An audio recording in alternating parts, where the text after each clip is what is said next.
What's up, guys? Johnny here with Team Legit today, and we've got another much anticipated review for the new FatShark Dominator series goggles for 2015. If you guys are wondering why there is a campfire style candle burning on our table, it is early September here in Southern California, so that means it's very hot, it's very humid, and we are working in the shop late this evening, and there's a lot of bugs. So we're going to just get that out of the way now. Today I've got Ian with me, and we're going to tell you guys a little bit more about what we thought about the Dominator goggles, and we're going to represent the rest of the team who also got to experience them, and we'll tell you what their gripes and their grinds were. We are comparing the two. Actually, I don't want to say comparing the two, because in this series they're two different animals. You would never call them competitors to each other. Exactly. Well, as far as competitors, meaning that the Dominator V2s came out and the Dominator HDs, I thought they were a little bit of a competitor to each other, meaning that do you up the price, get the bigger screen? But in this particular review, they're not really competing. So I'm going to let Ian tell you a little bit about what his experiences were, and then I'll go through and tell you about mine, and we'll do some crosstalk and answer each other's questions regarding upgrades and things like that. Great, Johnny. Well, as Johnny said, I've been flying a lot with these two goggles recently because, frankly, I don't own a pair of goggles myself. Right. So it's been great having these two test units in, and I've probably tested them more than anybody else on the team simply because they're available to me. Yeah, exactly. I mean, I certainly enjoyed them both. They both have very crisp images. Mm-hmm. They both have a true no blue screen, which I'm a big advocate of. You always see what your model's doing as best, as best as the image can hang on to. The signal that's available, you'll get it. Right. I love the new faceplate. Mm-hmm. Everything that's involved with that. I tried the Dominator V2s and the prior goggles like that with the eye cups, and the eye cups never really sat well with me. I was always fidgeting with them. I could never really get them to stay on my face, and the whole faceplate, the new battery again. Older goggles, I was always fidgeting with the battery. It was always falling out on me. I always found the older ones a little awkward, and they really kind of in every way they made them more. Just more comfortable, easier to wear, which I'm a big fan of. More widely applicable to most faces, I would say. Yeah, I mean, you kind of get the impression that it's a maturing product. I mean, nothing in FPV is mature. I mean, this is a very new thing, but you can tell where the products have. Not every product is a first generation product anymore. Right. You start to see that kind of like the evolution. The evolution of things where exponential evolution. Feedback is coming into the loop exactly. and driving future designs. And a lot of the mods that everybody's doing, I mean, somebody will get something and they'll do a mod to it that just works for them, but it happens to work for a lot of people. Vendors are seeing that and they're improving on that, and I think FatShark has done that because a lot of people were modding their goggles, throwing them in ski masks and things like that. So that's where the faceplate came in. FatSharks, I believe, are the first manufacturer also to include the DVR. The DVR started with the V2 and the HDs. They are also implemented in the new design as well. One additional modification they got was that Super Cap. Super Cap is a great different little piece of hardware that should have been implemented the first time. When you disconnect your goggles, the DVR doesn't write the file because it immediately takes the power away. Super Cap hangs on to the power for a little bit more and lets it write the file and then shuts it down properly. And then the fan is another great addition. But all the different options that we've been talking about besides the Super Cap, and actually the Super Cap you can modify yourself. There is a tutorial. We'll try to put links in the description below. Everything else you can pretty much buy. You can buy the new battery. You can buy the You can modify your older goggles if you want. These advancements are not exclusive to the new goggles in the sense that if you already have a pair of Dominator V2s and just want to add the faceplate, you want to use the newer battery, which I mean again this video is really all about our experience using these new features, and we really liked all the improvements that they made, and they definitely help out and they do make a big difference. So let's talk a little bit about the flying. So I guess I got derailed a little bit. Yeah, no worries. So aside from the goggles aesthetically, what's the experience like actually looking at the screens, actually flying with them? The visual experience is what everybody wants to know. So one of the ways that we use these new goggles is we plug them into our Phantom 3. And we've got the Phantom 3 Pro, but it works the same with the Advanced and the Inspire. And of course that's the Phantom with the new HDMI module coming out, which the light bridge.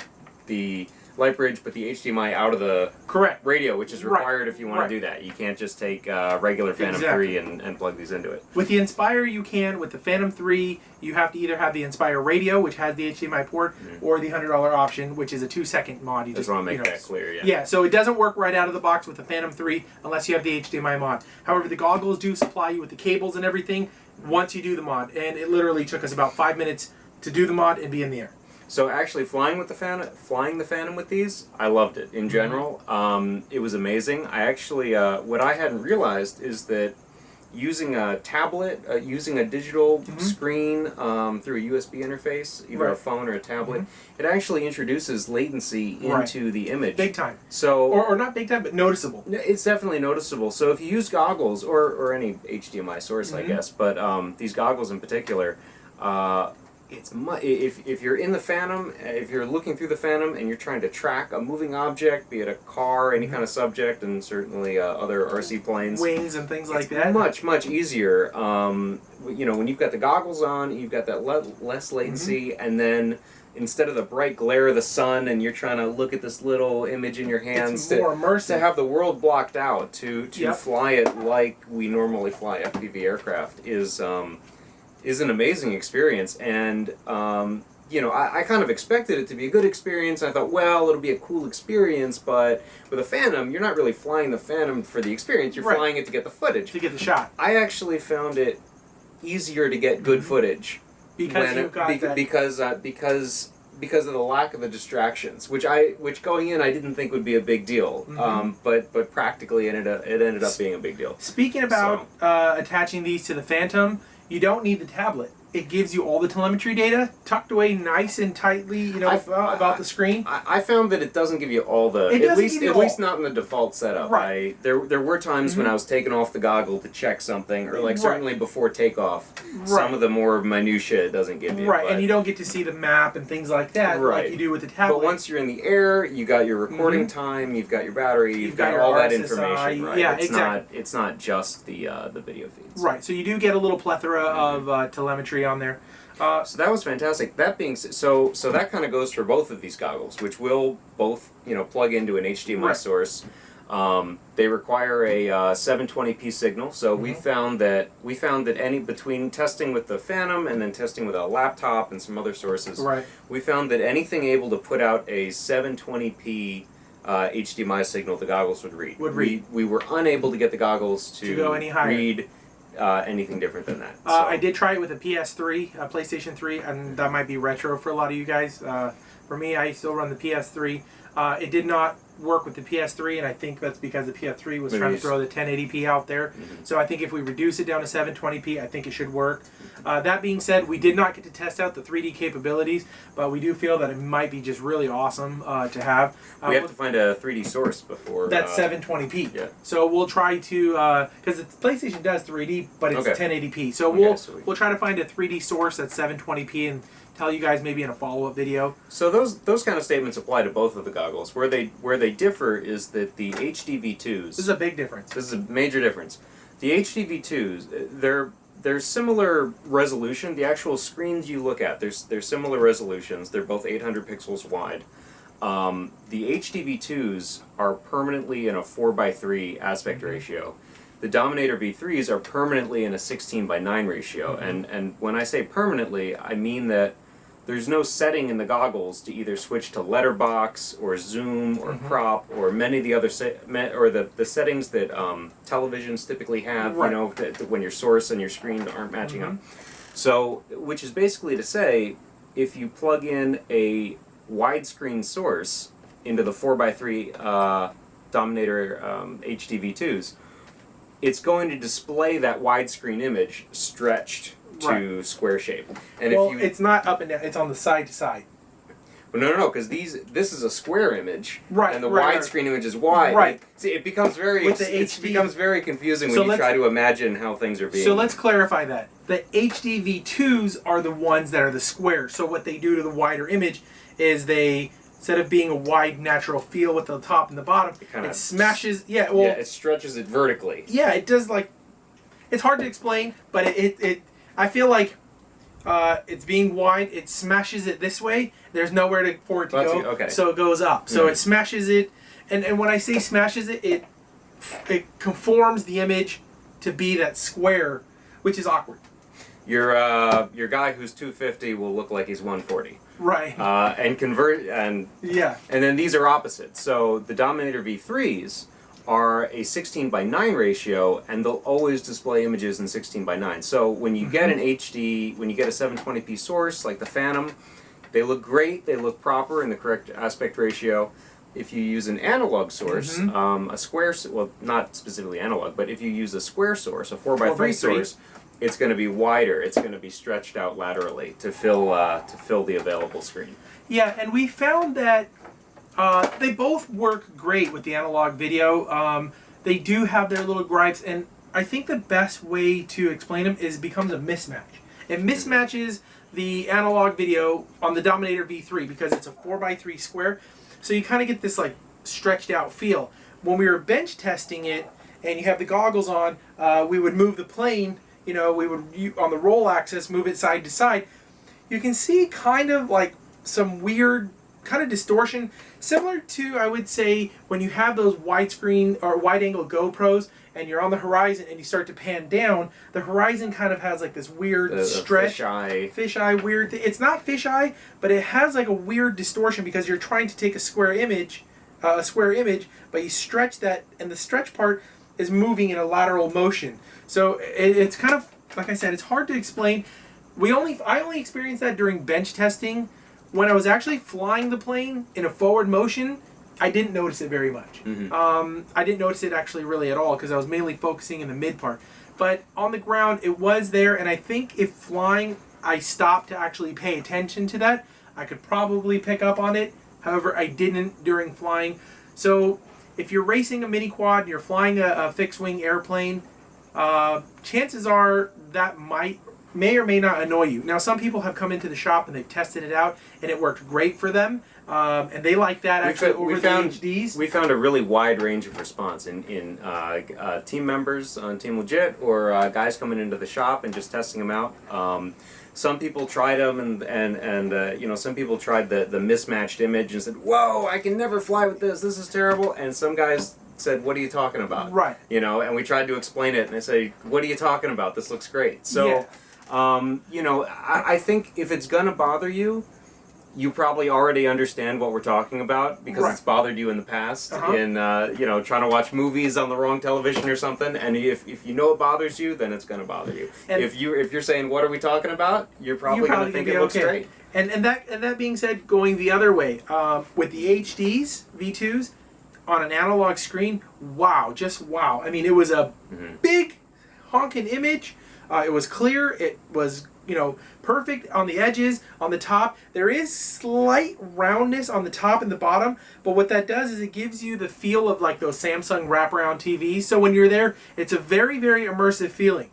Now, I like to call it the pincushion effect. It's like it's not a perfect square, but I hear it's much better than the original. I never tried the original HDs. But. I want to say it's an illusion that works in your favor that wraparound feel.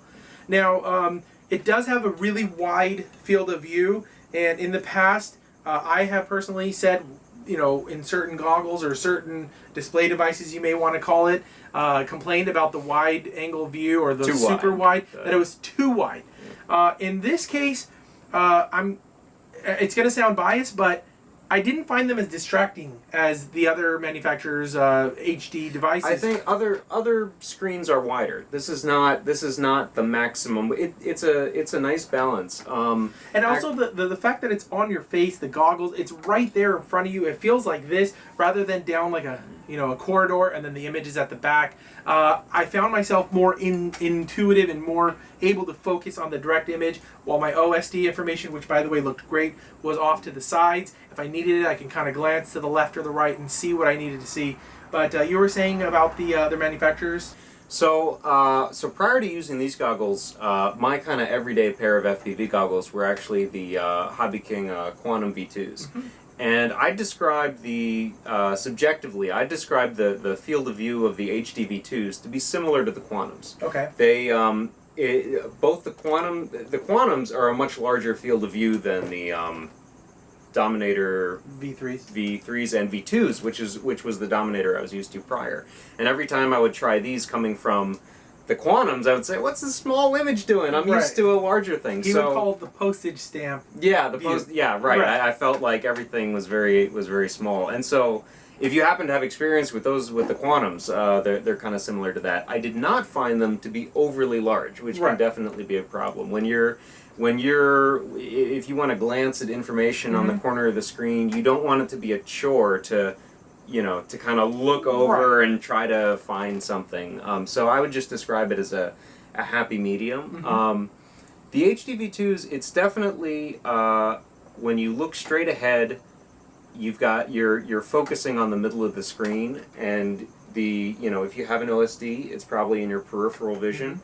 The Dominator V3s, like the V2s before them, the screen is sized such that the entire screen is in your field of view. It's your direct sight. When you talk about like the resolution of your eyeballs, it's in the high resolution zone of your eyeballs. Your eyeballs, they're not like a screen with equal resolution everywhere. Your eyeballs have higher resolution in the middle. Point. Yeah, right. And then you kind of have less cones and rods around the edges. Yeah.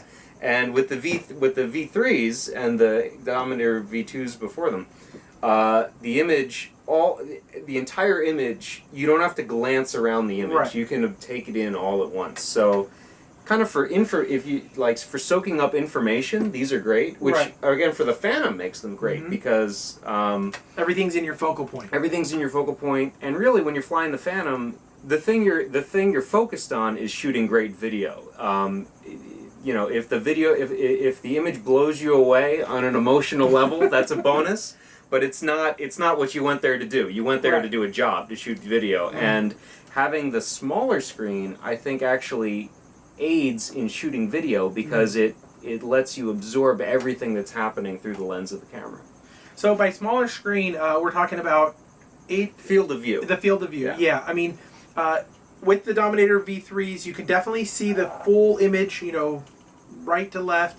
There is a little bar on the top and the bottom, which with the V2s, you could probably see more of the sides and probably the same top and bottom, if I remember correctly. I believe it's the top and bottom, and you can see the same comparing the Dominator V2s. Okay, so overall, the way we feel about the new goggles, in my opinion, the Dominator HD V2s are what they really should have been the first time. This should have been the Dominator HD. This is how they were. With the glass plastic hybrids, with the crisp image side to side. So all in all, the Dominator HD V2s, what I feel is, took the place of the Dominator HDs successfully in repairing the images, repairing the blurry screen, and upgrading all the latest features. And the Dominator HD V2, in my opinion, is now the winner. The Dominator V2... Johnny, would you say that the original HDs were like Windows Vista, and these are like Windows 7? Is that too harsh a statement? I don't like Windows to begin with, so yes, I believe that this was the what upgrade. It should have been from the start. It should have been from the start. Now, for the Dominator V3s, this is a change. This is a I want to say it's a new goggle. It's kind of a sidestep for the product because it went in a different direction. For me, this is now a whole another goggle. This is like a new series. This should have been called something else. I would have named it something else. Yeah, because I think the purpose of the goggle changed a little bit. Actually, in my opinion, I think it should have been backwards. This should have been the new Dominator. This should have been the new Dominator V3, and this should have been the new Dominator HD as far as the wide angle. Because the product naming would have fit better. Would have fit a little bit better. The Dom V3s are our favorite for watching HD video. Right. And the HD V2s are our favorite for doing flying analog. FPV, watching analog exactly. videos. Exactly.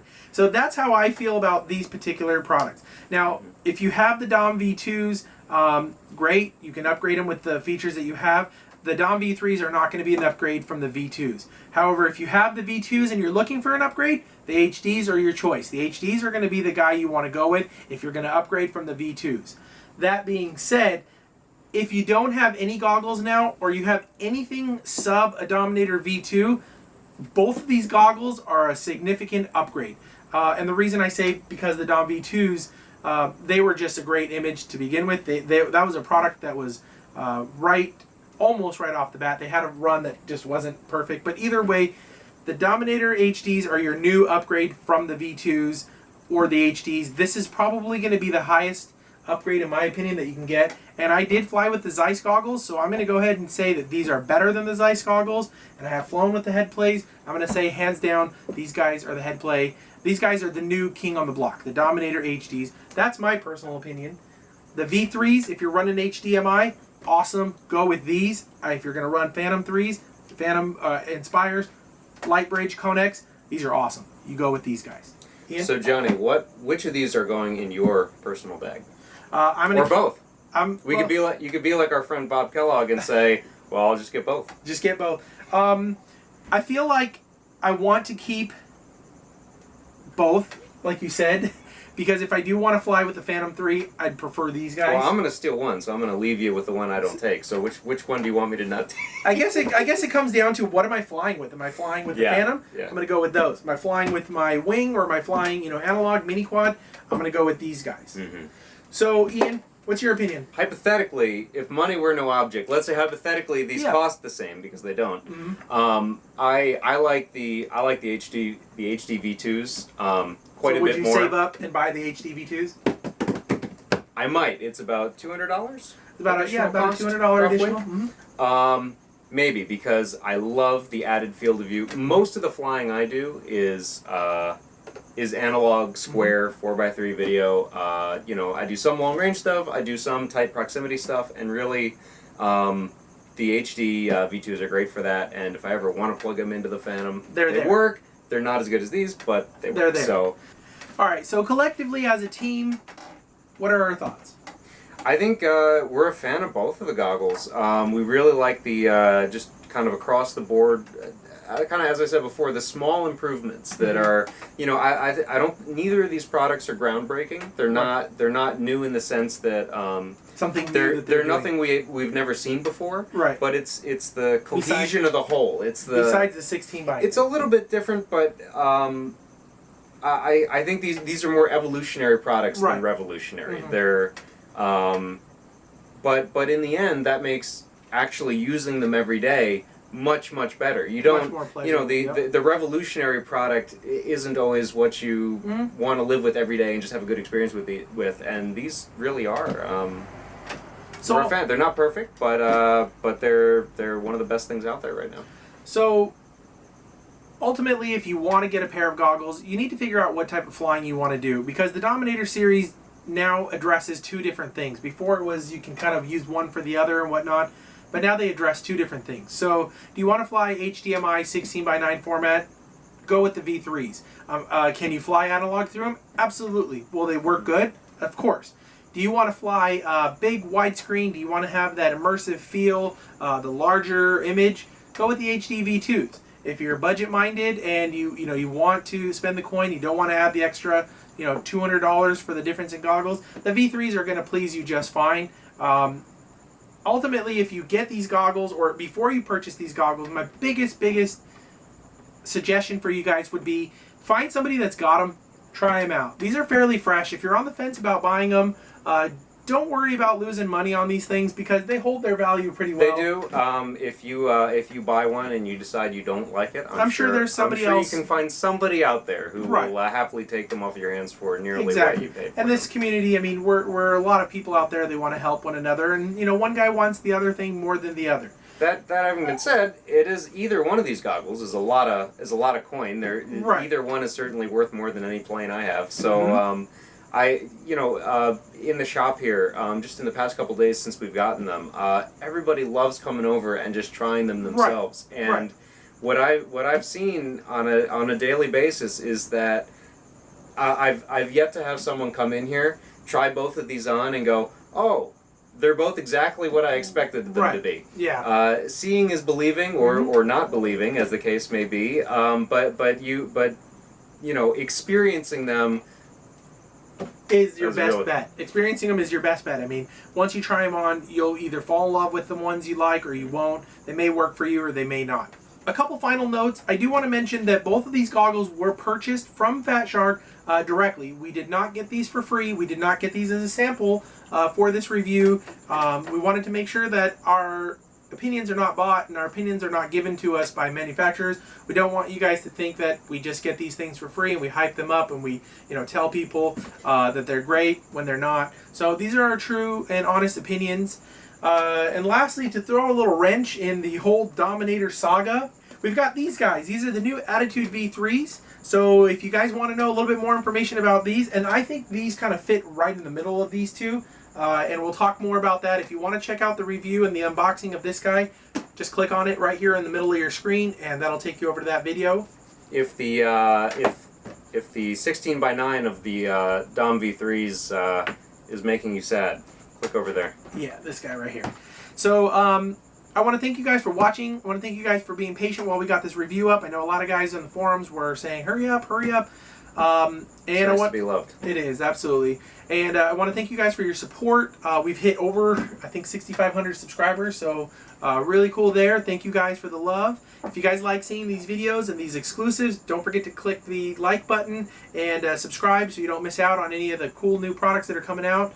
Usually we try to get them before everybody else to tell you guys our opinions. Do our best. Yeah, and if you guys haven't had a chance, don't forget to subscribe to us on Facebook. Just like us on Facebook and also follow us on Instagram. We usually post stuff there a little bit sooner before the videos make it to YouTube. You can kind of get exclusives and see what's coming up. And lately we've been doing a lot of Periscope, so if you guys want to see some live builds, some us hanging around, messing around in the shop, some really cool events when we do some long-range flying, or if we take some rockets out to the desert and, try not to blow our heads off, you guys can check those out live. With Team Legit, I'm Johnny. I want to thank you guys for watching. I'm Ian. Overall, the new Attitude V3s are a great improvement over the current Attitudes, and they'll probably be better than everything else on the market. So basically, this would be your grab-and-go race goggles. These would be the ones that you would need. They do not have a built-in DVR similar to the Dominators, but they do have those great optics.